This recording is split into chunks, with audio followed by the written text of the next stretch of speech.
Welcome to the Choreography of Negotiation podcast. Join us as we speak to the world's top negotiators with the focus of taking the reins and leveling the negotiation playing field.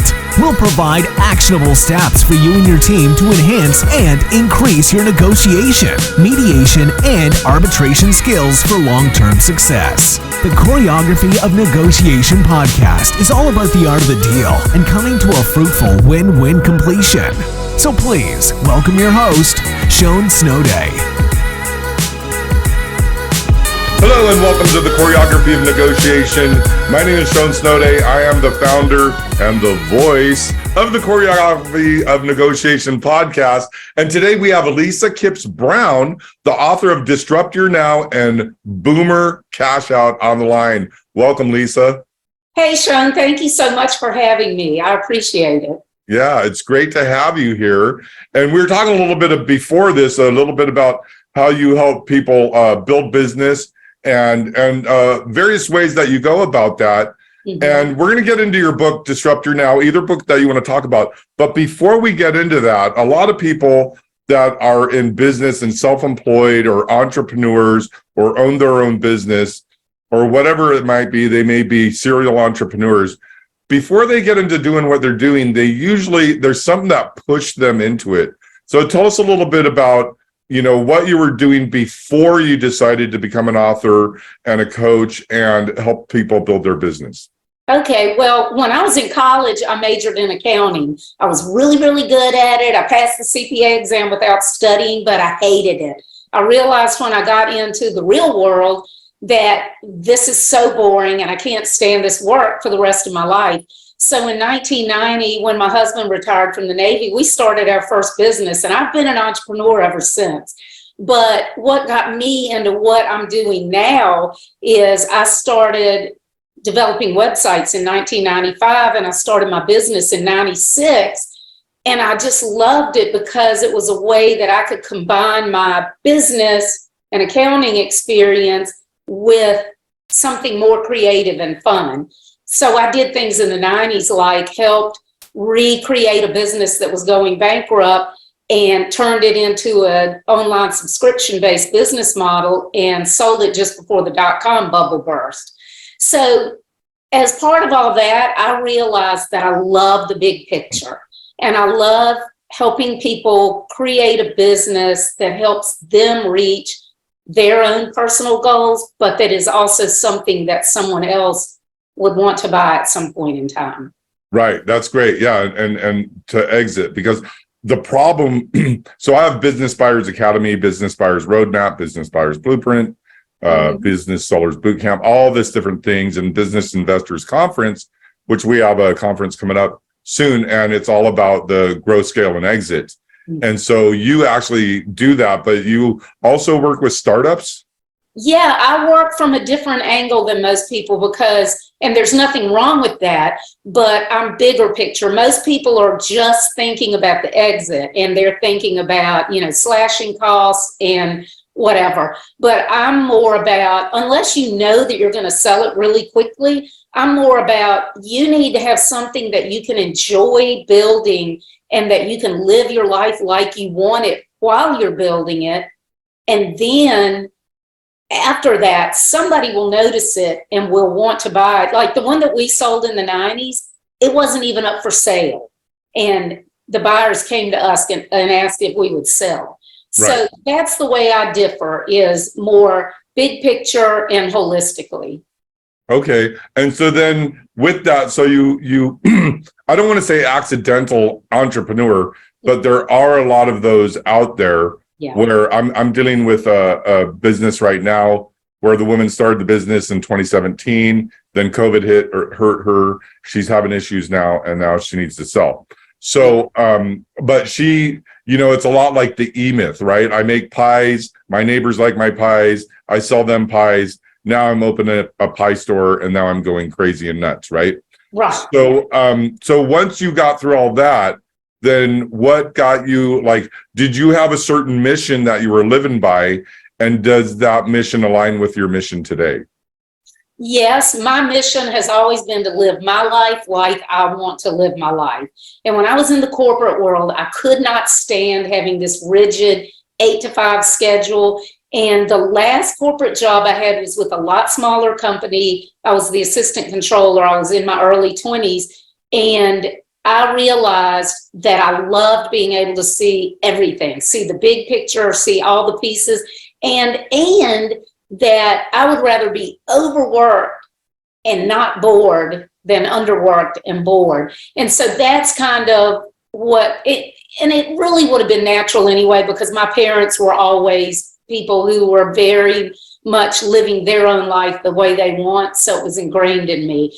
But I'll tell you, when I wrote Boomer Cash Out, this was 2017. The reason I wrote that is I had just finished caring for my mother, who passed away from Alzheimer's. My husband and I cared for his dad in the 90s for 8 years with that, and then my mother for about 5, and I lived with her for about 3.5 of that. But after she passed away, I thought, all these years of building my business, I built it and ran it like I wanted it.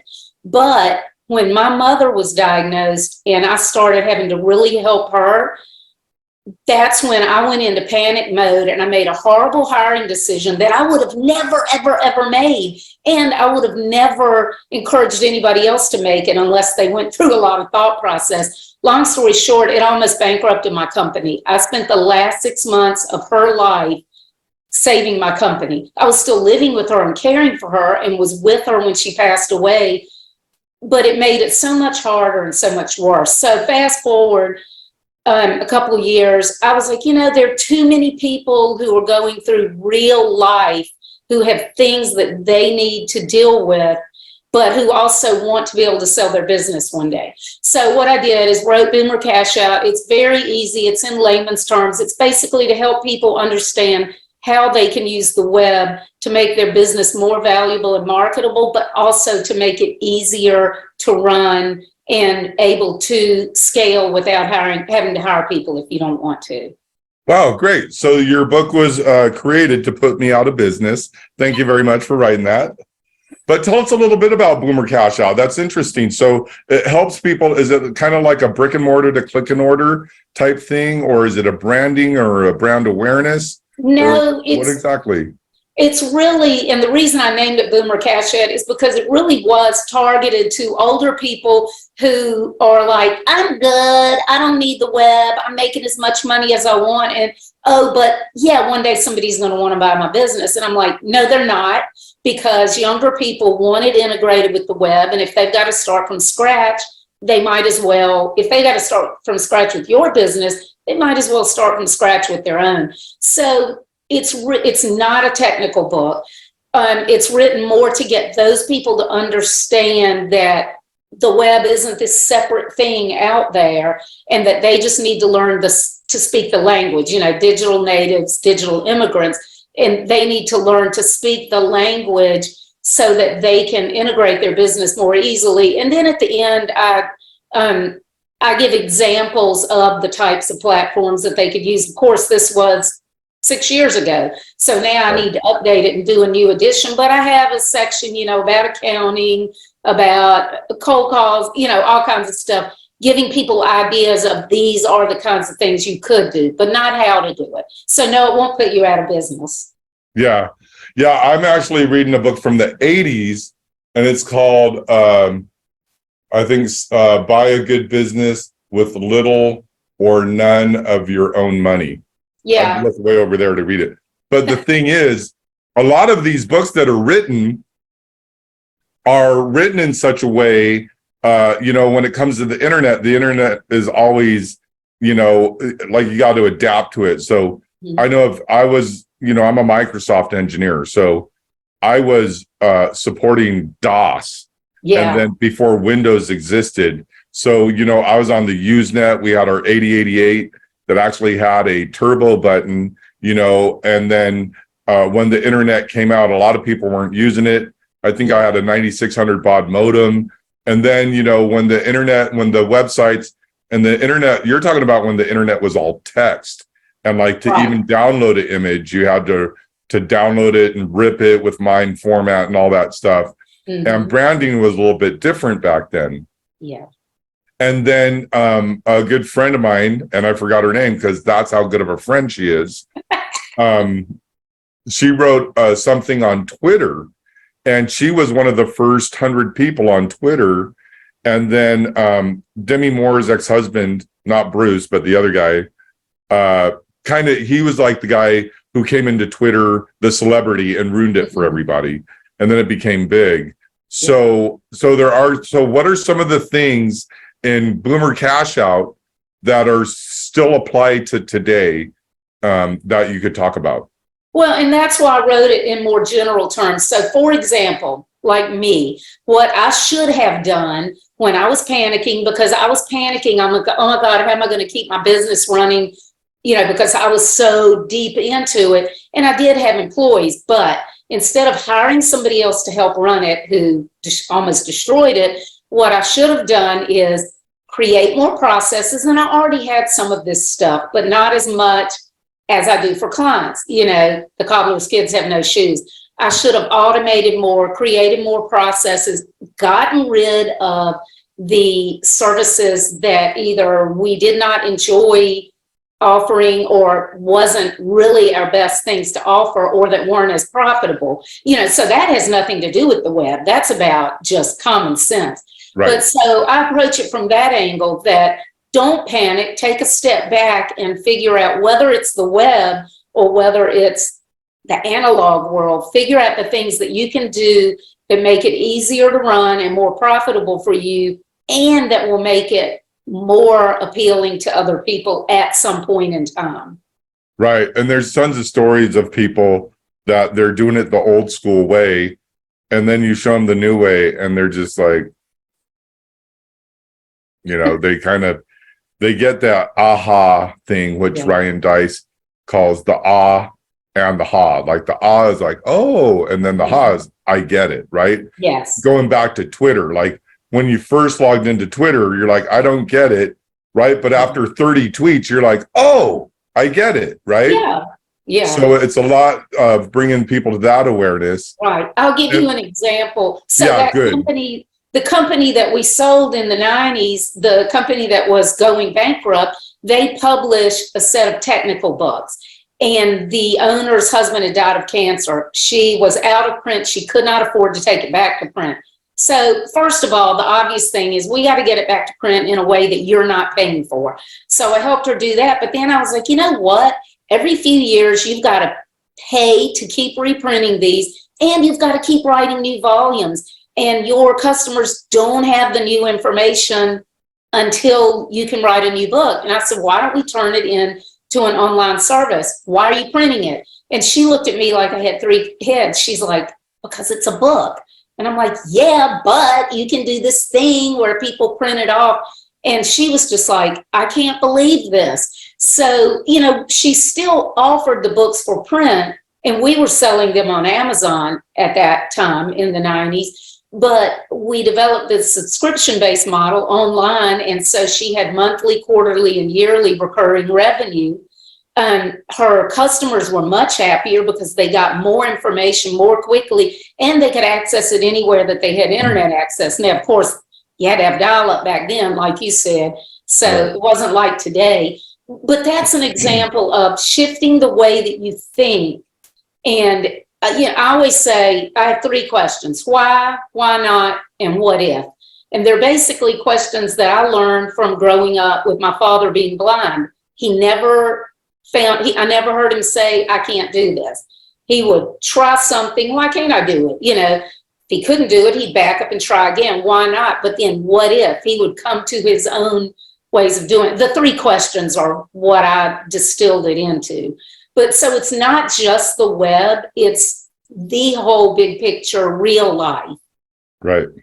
Yeah, that's great. So then what are some other things in the book that you could share that are, so I'm going to have two questions. One's going to be, what is something that you could share that still applies today? And then what is something you need to update, and how would you go about updating that?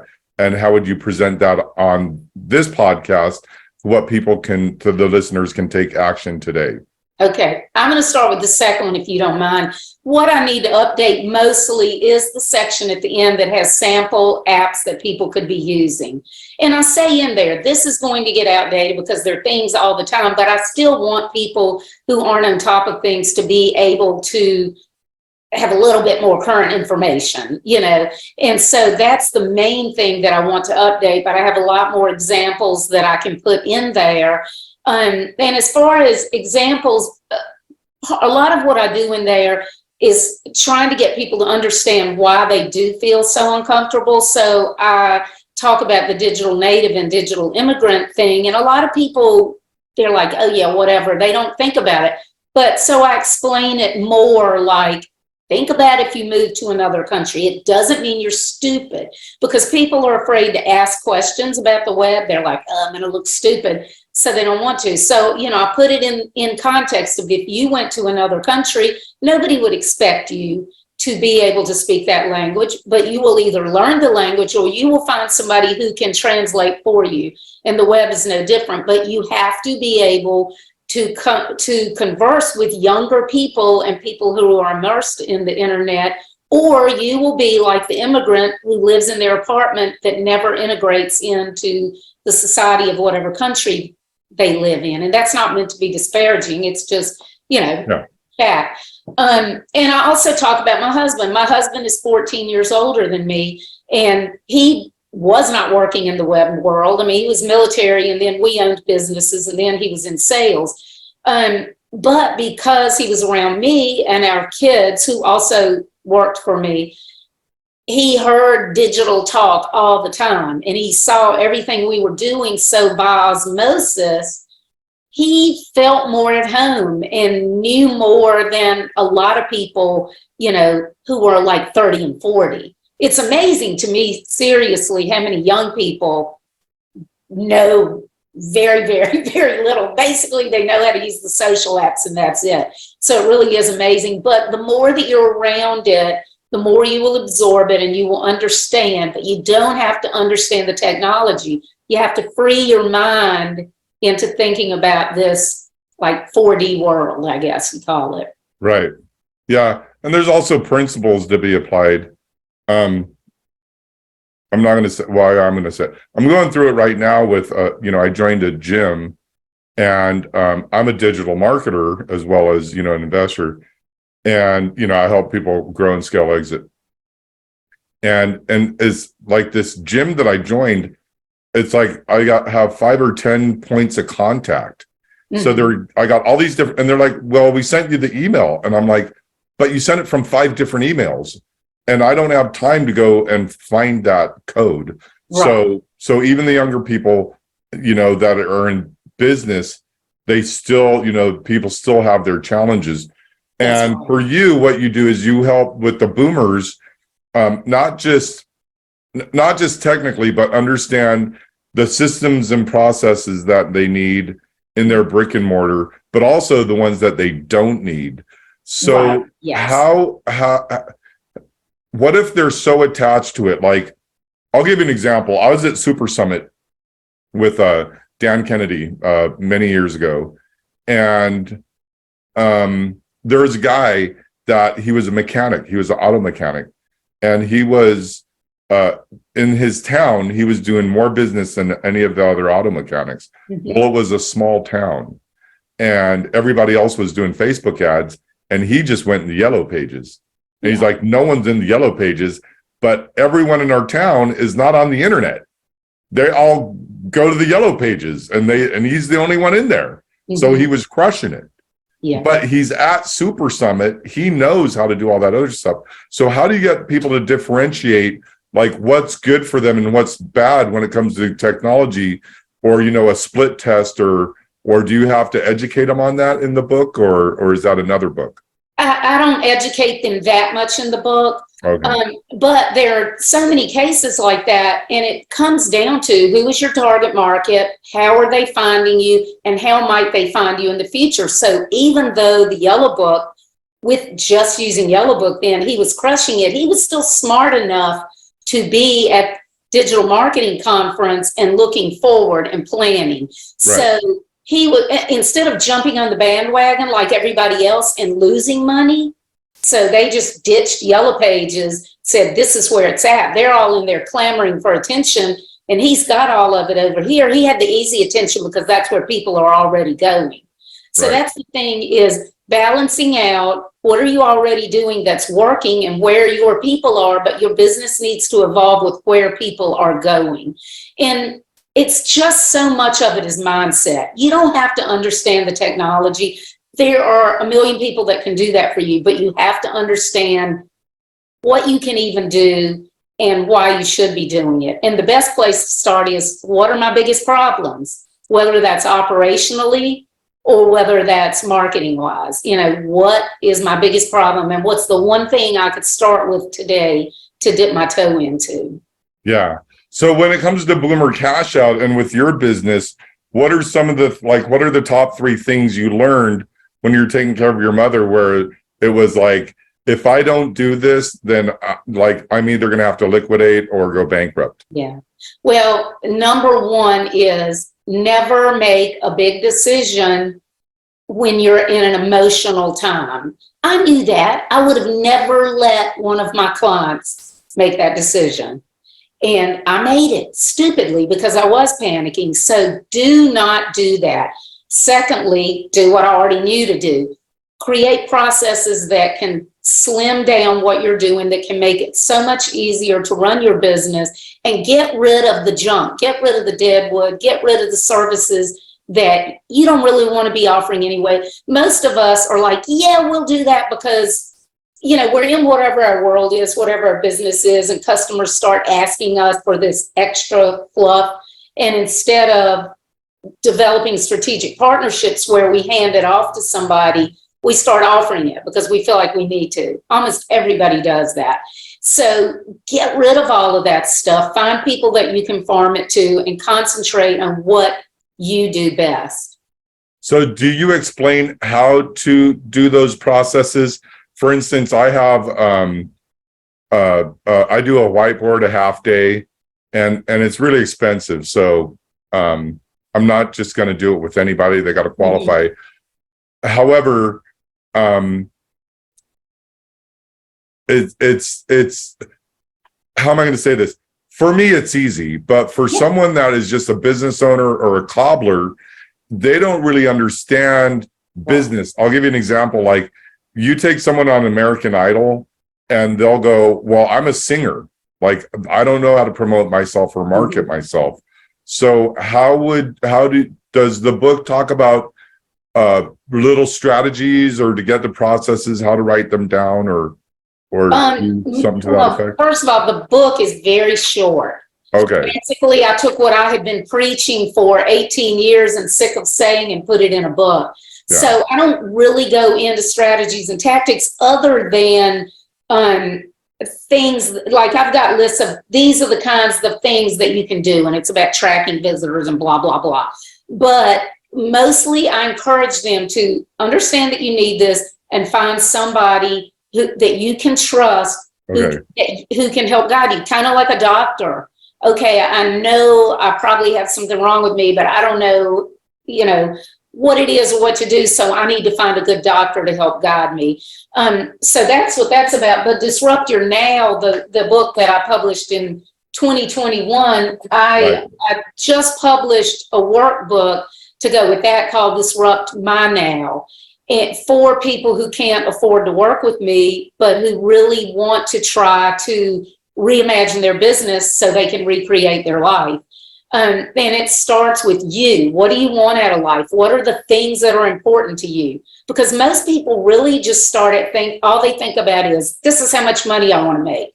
And they don't really get into, okay, maybe I want to make $1 million, but if I make it and I'm miserable, what am I going to do? So this starts with you, goes into who you surround yourself with, strategic partnership mentors, goes into learning and to think creatively. Then it goes a bit into the daily operations and learning to delegate and all that. And it ends with having a higher purpose, because most people, no matter how much money they have, they realize there's always more money to be made, and I want something bigger. I want to leave a legacy. So the workbook follows the book, and it helps people mind their own mind, MINE, their own mind, if they can't work directly with me. And I'll say also with Boomer Cash Out, even though I named it that, and that's who I was targeting because I wanted to go like, y'all need to pay attention. I have people in their 20s that have emailed me and been like, oh my God, this is so great, because they don't really know that much about business yet. Right.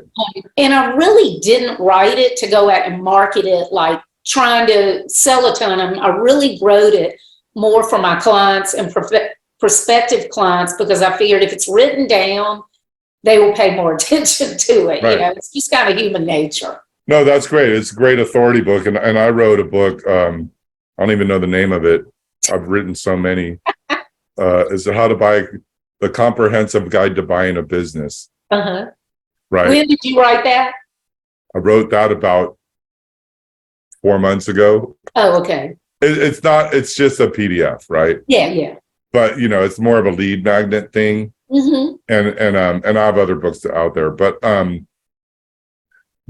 thing is, it's really like, just to say, like what you say, to have something to where I can educate you enough to where you're gonna need to hire me, and or at least come to my, or go to somebody else. I don't even care if they come to me. Yeah. I honestly don't.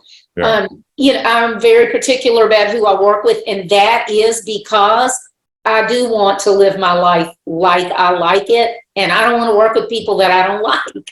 Yeah. And I know that sounds selfish, but I'm 62 and I've been working for a long time, but I love what I do. I have no intentions of retiring, but I don't want to work with people who are jerks. I'm really easy to get along with, and I like people who are fun and easy to get along with too. And also people who are not afraid to take risks. Yeah. I am in a conversation right now. I got to be careful, because this is actually occurring right now, Mm-hmm. with a business that I want to take equity in. And there's certain individuals that when I go to take equity in a business, it's like I'm going to be one of the owners.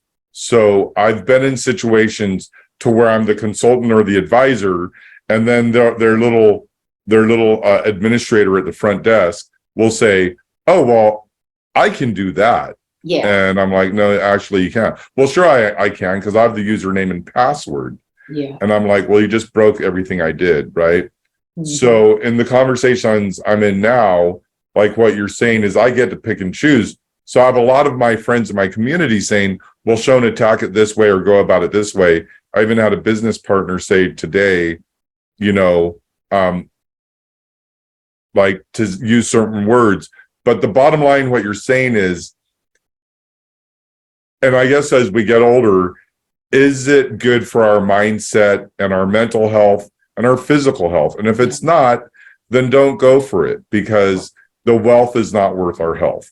Exactly. And, most people like us, we don't need that many clients. We don't want that many clients in order to make really good money. Right. So why try to attract the masses if you are yourself and use the words you want to use instead of the words, that everybody else is using? That's what I always say with my stuff, no gobbledygook, because I'm not going to throw out a bunch of technical terms to people and try to impress them about what I know about technology.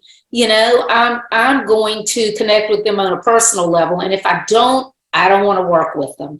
Yeah. I become almost like family with a lot of my clients. And for example, one of my clients is I guess he's 22 now. He's a professional race car driver that I've been working with for 5 years. I'm great friends with his parents, and his dad and I are going to be in Iowa next week to speak at the Iowa Veterans Entrepreneurship Conference. We do a lot of things together. And so they're still clients, but they're way more than clients. Yeah. I have some clients like that. One of the things is, again, with this thing that I'm like, like I said, I don't want to chart. They're like, well, we only want this one thing. And I'm like, well, that's nice. But for me, it's going to be $3,500 a month, and you're going to get to talk to me 1 hour a week. And that's going to be an hour that I don't even want to spend with anyone. So I have to really, and I don't, I'm successful enough. I don't need the money. Right. And I don't want it. I don't want to have to go down that route. So that's kind of my dilemma. But enough about me, because this isn't about me. But no, I'm glad that you said that, because that's a lot of what I deal with my clients, helping them get through that mindset of, oh, I don't want to lose this money, miss this opportunity. It's like, but it's not really an opportunity if you're cutting your rates and doing something you don't want to do, because it's taking away time that you could be enjoying yourself or working on the stuff you like. Right. Yeah. So with Disrupt Now, this is the one I'm excited to talk about, because this is more current, it's 2021. Yeah. And so it has some mind stuff in there. And I love, it says disrupt your now, right? Right. So what I really like about that, I love the word disrupt. A lot of people are using that now, but for the listeners that they really don't like, disrupt could be like, I'm talking to someone and all of a sudden someone interrupts me. That's not what it is. It's really like the Dollar Shave Club. Like, they disrupted the shaving company. Uber, they disrupted taxis. Airbnb, they disrupted. So what is the context of disrupt? And then, like, just disrupt your now. Yeah. Does that mean I'm in the moment, but I really need to be in a different moment? So the reason I wrote this book is because over the years, I've met so many business owners who to the outside world seem like they have everything. And people don't know that they're secretly miserable. They have built a business that wasn't the business they wanted. It's the business that everybody else was building. Because like I said earlier, most people are like, oh, how much money do I want? And let me do what everybody else is doing instead of doing it my way. So Disrupt Your Now is about, instead of thinking, okay, maybe I'm unhappy, but one day I'll be able to sell my business and someday I'll do this, that, and the other. I'm like, no, stop and think about it right now. What are the things? What are the tiny little steps that you can start taking so that you can take control of your life and take control of your business, live it the way that you want to live it, still have a profitable business, and have a real life. Now, for some people, they're starting a new business, so it's figuring out what the business is anyway. But for other people, it's an existing business that they've become disenchanted with, and they need to figure out a way to kind of strip away everything and get back to what they wanted out of the business in the first place. So that's my goal, is to help people stop thinking someday or one day and start thinking today and right now. Yeah. And this is great, because this is the choreography of negotiation. So as they're doing this, they can actually, a lot of negotiation has to do with knowing what you want, coming to a win-win situation, but also presenting it in such a way to where it's not the lipstick on the pig. This is actually not even a pig. You're taking your company into a position to where its value, right, is worth more than the presentation, because they can really see the value of the business. Right. And the presentation, again, is just the lipstick, right? Yeah, and a lot of people, all they think about is what's the bottom line, this, that, and the other, and they don't realize it doesn't matter what somebody says your business is worth. It's worth whatever somebody is willing to pay you. That might be nothing, or it might be way more than you ever imagined if it's the right person. And that's why, if you build it in a smart way, and every big decision you make, think about, how's this going to affect my life? Is this the way I want to go? What is that gut feel that you have? And also at the same time, think, is this contributing in any way? Not that everything has to contribute to it being more marketable, but be thinking ahead. How can this add value to my home? And the thing that people can really relate to is selling a house. You go, oh, we want to update our house. And, the obvious thing is redo the kitchen or the bath, because that adds value to a home. And so, there are things that anybody should know or anybody can learn can increase the value of their home. But then there are also those intrinsic things about it that aren't a very specific thing, but if the right person walks in, they go, oh my God, I've got to have this home. Right. And then there are still the things that you can do right before you try to sell it that dress it up, like when you're getting ready to list a home, but you don't want to do all that at the very end. You want to have built it beautifully. So at the end, all you have to do is do a little tidying up. So like when we sold our last house, the market was not very good, but we had a very unique home, and we moved everything out that wasn't needed, all the personal photographs, all that. We painted. Every time I knew somebody was going to visit, I put fresh flowers in. We took our animals out, took our pets out, did all that kind of stuff so that when somebody walked in, it had furniture in it, so it didn't feel like this box, but they could paint themselves on it because our stuff wasn't around. Our home sold in 9 days for more than any home in that neighborhood had ever sold for. Yeah. And I'm not saying that bragging, I'm just saying it's the curb appeal and getting people's attention, and then getting them in there, making them feel like, oh my God, I've got to have this business. I can see myself owning this business and getting me whatever it is. So whether that's money or lifestyle or whatever.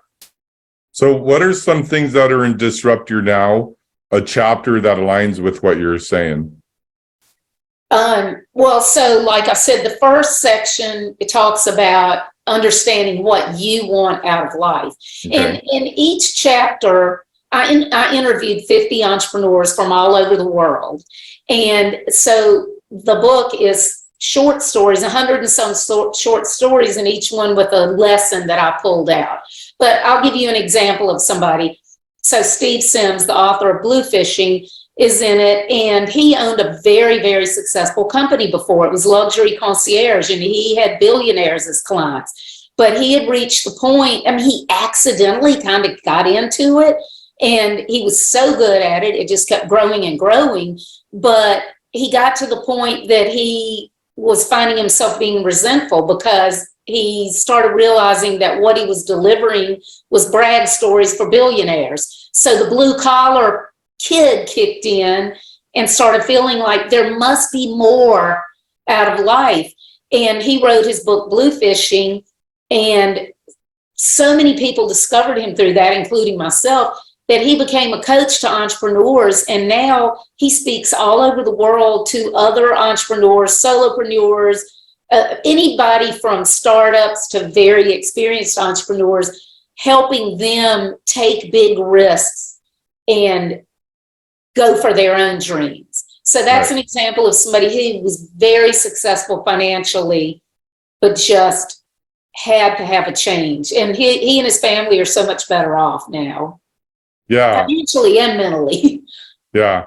I just watched a movie like that. So then, so what are some other chapters? What are some other stories that you have that go in line with that, or with just in the book and so talking about technology like we were, and like systems and processes, one of the guys in the book, a very young guy, he owned a promotional products company, or still owns it, and very successful. He thought, I'm on top of the world. Well, he got married. He and his wife went overseas on their honeymoon, and he was working every single day. Mm. And he was smart enough to, at that very young age, realize this business, I have a job. I don't have a business. I've got to figure out a way that I can actually leave and not work. So he came home, and the first thing he did was start developing systems and processes. Every single thing that he did in his business, no matter how little it was, he would write it down. So it evolved into a manual, and now every employee that he hires has this manual, and everything that they do has steps, guides for what you're supposed to do. So they have the company way of doing things instead of his way of doing things. And so he was able to, from learning that tough lesson at an early age, he was able to transform from a job into a business that all of his staff could run if he wasn't there, and any other owner could step in and buy. So that's an example of balancing your life and your lifestyle with what you want, with creating something of value that other people will want. Right. Yeah. And those blueprints, they're really like, I'm all about that, about the corporate structure. And I've done that. Quick story. I don't know if I've told this in this podcast before, but I had a company, a man and a woman that owned an art studio. The woman was the teacher and the man was operations and marketing. Mm-hmm. And I came in one day and they were arguing. And I'm like, you know, but I'd already whiteboarded out their business. I'd already put down the whole corporate infrastructure. And they were arguing because she invented a new training class on how the students were going to learn. And he was arguing with her. So I just walked him over the whiteboard and I said, okay, what are you talking about? And she said, training. I go, whose name is it training? She said, mine. I go, well, then that's how you do it. And it really ended the argument. Yeah. So do you have things in there like the benefits of doing, of writing down the systems and processes? Yeah, I do. But it's all told through stories. Yeah. Okay, cool. And all of the stories are not business stories. And oh, by the way, I have people from globally known experts, like one of the people, his clients are like Ralph Lauren and Victoria's Secret and Tiffany, down to a guy who was in prison for 15 years for armed robbery and is now an entrepreneur, and a 17-year-old kid on the spectrum who started a business. So I have people of all stripes on there, but they're not all business stories. All of those are. But for an example of thinking creatively, so like I said, my father was blind. He could mow the grass. People are like, how in the world can a blind man mow the grass? How does he know where to mow? Well, simple. He did it barefoot. When he didn't have on shoes and socks, his feet, he could feel where the grass was longer and shorter. That's a very, very simple example of a lot of times there are things that we think we can't do. This is impossible for me. There's no way I could ever do that. And if we take a step back and we go, why not, and what if, a lot of times we can come up with a very, very simple solution.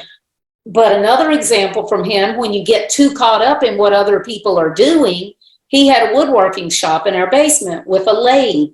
And when we were kids, he brought this man over who could see, who happened to be the principal of our school, and he was going to let the man use his lathe. That man was so preoccupied with worrying that daddy was going to cut himself, he cut his own finger off. And my father never cut himself on that lathe. So that's a personal story, but if you extrapolate it out to business, stop looking at everybody else. Obviously, we want to look at it and we want to learn, but when all we do is follow everybody else and pay attention to what they're doing, especially on social media, where most of the stuff is not real anyway, when you're doing too much of that instead of focusing on your own future and now, you're going to end up cutting your finger off. Yeah. Is that story in there? I'm pretty sure it is, yeah. Because I talk at the beginning, I talk a lot about understanding why I am weird. Because for a long time, I was like, why do I think so differently? Why am I so weird? And it wasn't until I was well into adulthood that I realized you cannot grow up with somebody like that and not think differently. Because as I said, I never, ever heard him say, I can't do that. He rode horses. He even built a horse trailer for his horse that was licensed to be used on the road. How many people could do that? Yeah. I mean, we didn't have much money. He couldn't afford to buy one, so he built it. Right. But so when you're around somebody like that, you automatically absorb thinking differently. But that's why I said, like, my husband is able to think more digitally, not as much as you and I, but he's able to think a little bit more that way from living with me and my kids and our life that we live working in my company. So if you own a business, you don't understand all this stuff, but the more you surround yourself with people who do, the more you will absorb that way of thinking, and you will begin to say, aha, you don't have to know how to do it, but you know how to find the right people like Shone who can help you do it. Right. And that's what we're all about. Like, one of the things is, you know, and I know this is gendered, I have a difficulty with that whole gender thing, but it's like, I know a guy, right? Like, and I told someone the other day, in our academy that, he has imposter syndrome. So he's trying to do it. And I go, look, you can do a 10 or $50 million business. Okay.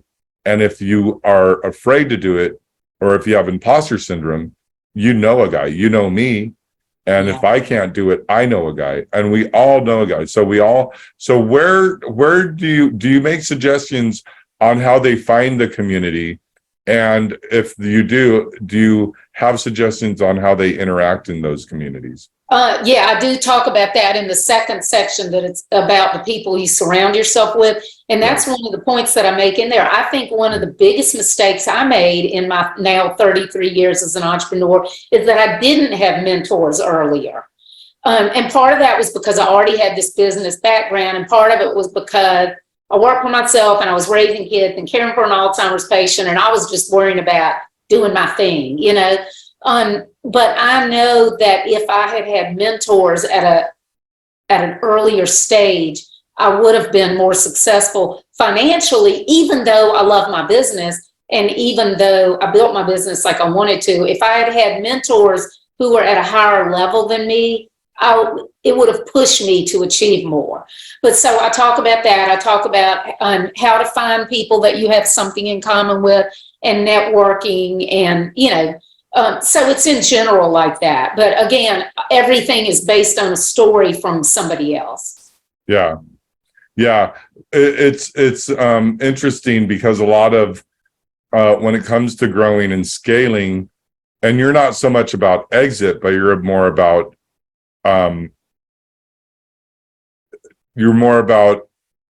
building the business in such a way where you have the systems and the processes in place to where you can grow and scale, right? And it's something that at some point will be more likely for you to be able to exit. Right, absolutely. And it's funny because I was saying you don't put a hippie on a military base. Yeah. And the thing is, and you're talking about, you know, the business, it's like how much someone's willing to pay for it. I have a ton of art. I have a piece right there, which is like $6,000, but I don't think I could sell it for $6,000. Yeah. And I'll tell you how so there's a little pro tip. If you have high-end art, the way art works. So I coach some people in art and have some patents in art. And I used to sell high-end art, like Chagall's and Warhol's and stuff like that. Wow. So the thing is that if you have a piece of art, and you could apply this to business, but if you have a piece of art and you're having a hard time selling it because you're like putting it on Craigslist, what you do is you take it to what's it called when someone dies in an estate sale? Yeah. And then you ask the person at the estate sale, hey, can I sell this piece of art here? I'll give you 10%. Then when the estate people are looking, then you're like, they're like, oh, that is a $6,000 piece.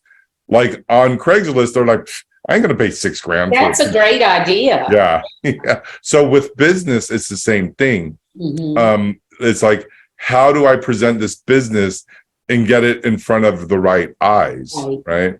Talking about, if I can backtrack to networking and surrounding yourself with the right people, I'll give you another example of that. So my cousin, who lives in Manhattan, when he was growing up, he lived in Salem, Virginia, and he knew that he wanted to get into the music scene, but this is a very small town, didn't know how to do it. So this was in the 60s, he talked the local newspaper into letting him cover the bands and stuff at the local civic center. And newspapers weren't really, local papers weren't really covering that stuff then.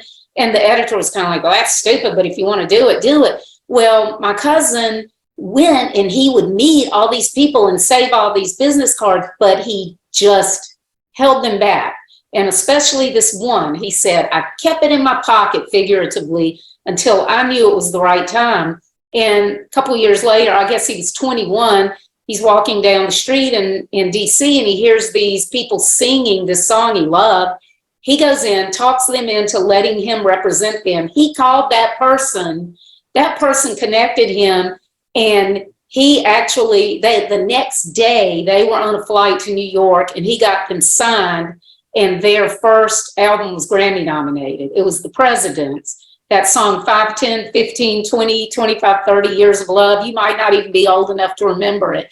But he parlayed that into, he met Van McCoy. They owned a production company together, McCoy Kipps Productions, and Van did The Hustle. And my cousin wrote the song, wrote and produced David Ruffin's biggest hit after The Temptations. So my point with all that is, all of that came from this 17-year-old kid thinking, having this dream that someday I want to be able to be in this industry, and figuring out a way that they could get around those kinds of people, because how else would he have ever, Yeah. And so you have to think creatively about kind of backdoor ways that you can get in, but not bad ways, not like you're using people, but it was good for those bands and their representatives that Buddy was there, and he would interview them and write articles, and some of them got picked up nationally. So he was doing them a favor. So therefore, he got to meet them and was getting their cards and stuff. Yeah. And that's a great story. There's getting in front of people. I mean, we're kind of going off topic, but not really. Yeah. I met you through LinkedIn, but I think we've been in some other communities. Mm-hmm. And one of the things, I have this software called Break Cold. And what it does is so automation doesn't work in LinkedIn. If you get an automated message like, hey, I've noticed that you're a speaker. I help speakers make more money in less time with less effort. Mm-hmm. And I'd love to, so set an appointment with me. Click on the link to set an appointment on my calendar. And if you qualify, then I'll take your credit card number, right? Mm-hmm.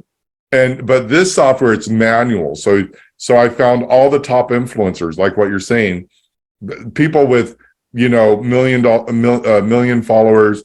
But what I can do in this software is I can like and comment and message them and email and call them through this software. Oh, great. But it's all manual. Mm-hmm. And so, I'm interacting with like some big players. And then another quick story, and this just has to do with interacting with people, mm-hmm. is I was at an event, and there's a cowboy hat, right? We're at an event, suits and ties, and people dressed in polo shirts. And there's one guy, and he's a cowboy, and he's wearing cowboy boots, cowboy hat, all that stuff, leaning against the wall. No one's talking to him. He's just a nobody. It was a wallflower, right? So I go up to him, and I always talk to wallflowers, and I'm like, hey, what's up? How are you doing? He's like, oh, I'm not bad. And I'm like, hey, my name's Sean. He's like, oh, and he said his name. And I said, so what brings you here? And he goes, oh, yeah, well, everyone here is an author and writing a book. And I thought I might write a book. And I'm like, well, did you write a book? And he's like, I don't know, I might. And he's just really like being standoffish. Yeah. But I kept just asking him, like, just being a friend, cup of coffee type stuff, like what we're doing here. Long story short, he says, I go, so what do you do? And I can't remember. Oh, he said, he goes, well, I have a ranch in Texas. And I'm like, really? What do you keep on your ranch? He goes, oh, I got exotic animals. He's starting to open up. So I'm thinking, oh, so now you invite executives to come shoot executive, because that's, it's Texas. What are you going to do with it? So I go, oh, well, what do you do with the exotic animals? And he goes, oh, well, I bought them for my kids. Oh, and wow. So then I get like, you're like, I'm like, what do your kids do with exotic animals? He goes, and he looks at me like I'm a weirdo, and he's like, Stone, they look at him. And I go, you bought your kids a zoo? And then he whispers to me, he goes, Sean, look, I'm a billionaire, and I own a lot of real estate in the United States. I just don't want any of these people to know. He goes, you're the one person that talked to me like I was a regular person. That's amazing. Yeah. So, and that's the way you talk to people. You talk about themselves. Right. You're not out looking, what can I get? You're a person talking to another person. Right. And then I asked him if he wanted to invest in my private equity fund. I didn't.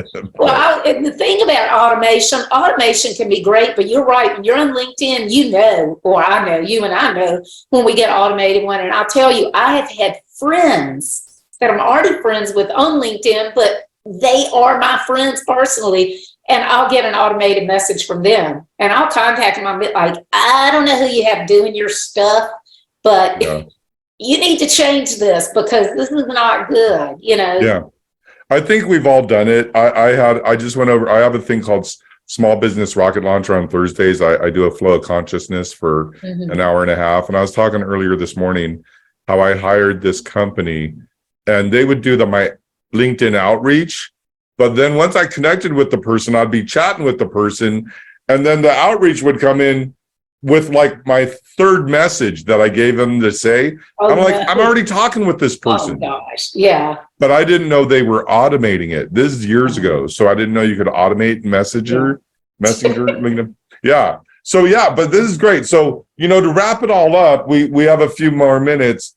We got a Boomer Cash Out and Disrupt Your Now. So tell us a little bit about, do you have any events coming up or how do people find you? Are you speaking somewhere? What are your services, websites, all that, social media?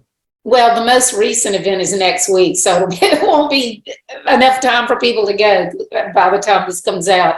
But I'm speaking at the Iowa Veterans Entrepreneurship Conference. I do speak. I don't speak a lot. I really only speak at the places I want to go because either it means something to me or it's a place I want to go.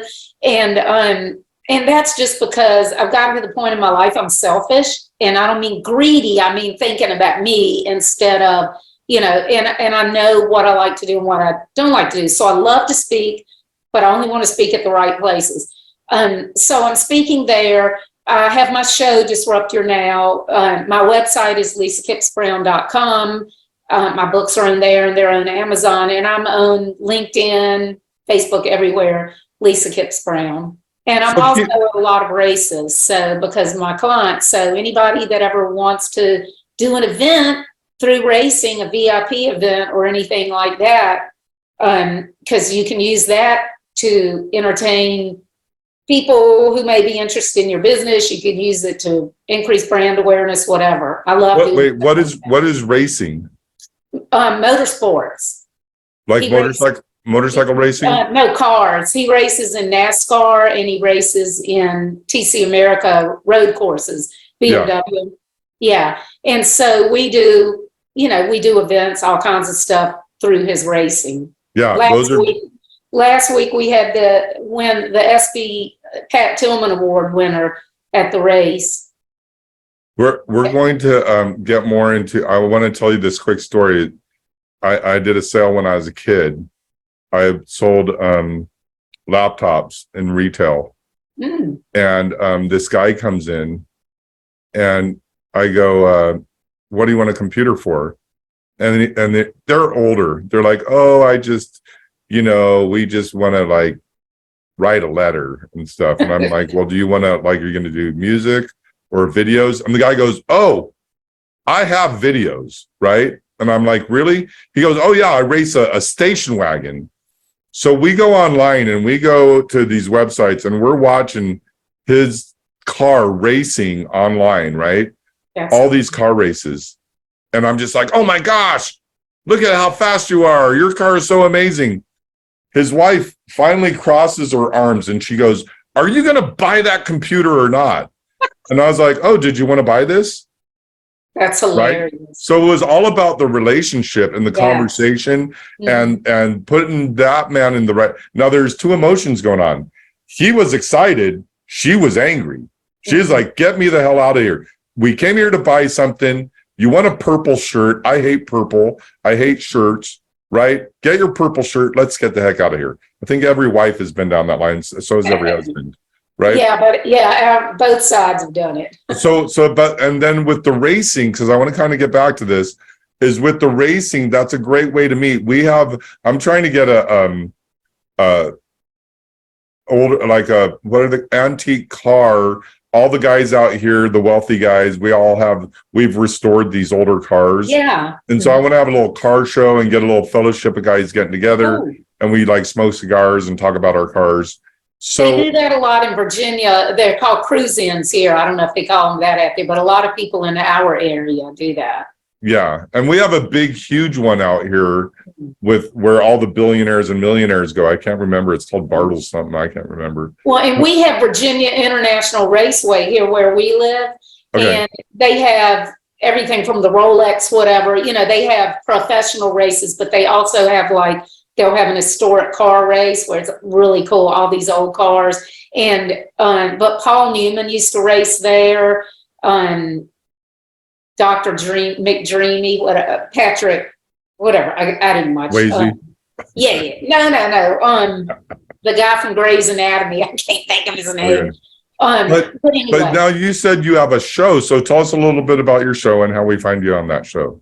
Yeah, so I have my show Disrupt Your Now, and every week, every Tuesday evening at 7 p.m. Eastern Time, I speak with a different entrepreneur somewhere in the world, but we stream live on Facebook, LinkedIn, and YouTube, and we basically just have a conversation. I have no set questions. We just jabberjaw.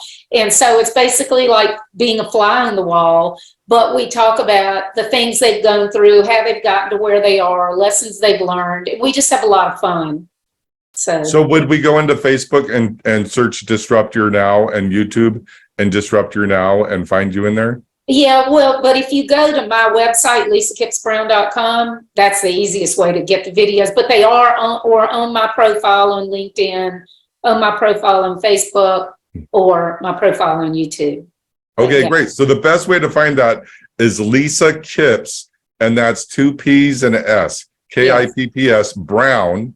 Is there a hyphen in your website, or is it just Lisa Kipps Brown? Not in the website. So it's just lisakippsbrown.com. Go ahead and check that out, and check her out. It's Tuesday nights at what time? 7 p.m. Eastern? Yeah, I'm sorry, Eastern. Yeah. So Tuesday nights. Next week. I'm sorry, except next week I'm doing it during the day because my guest is from Finland. Okay. But they can go to Lisa Kipps Brown and find the day and the time, and they have conversations. And these conversations are really about how to bring your business together and how to structure everything. And it's just like a cup of coffee, kind of like what we're doing right now. Right. And if anybody out there listens and you think you would be a good guest on my show, just DM me on LinkedIn or something, or email me or whatever, and we'll get you. I need to get you on there, Sean. Okay. Yeah, we'll talk after this. Yeah. All right, great. So it's lisakippsbrown.com. Check her out Tuesday nights, 7 a.m. Thank you so much. 7 p.m. Eastern. I'm not getting up that early. Yeah.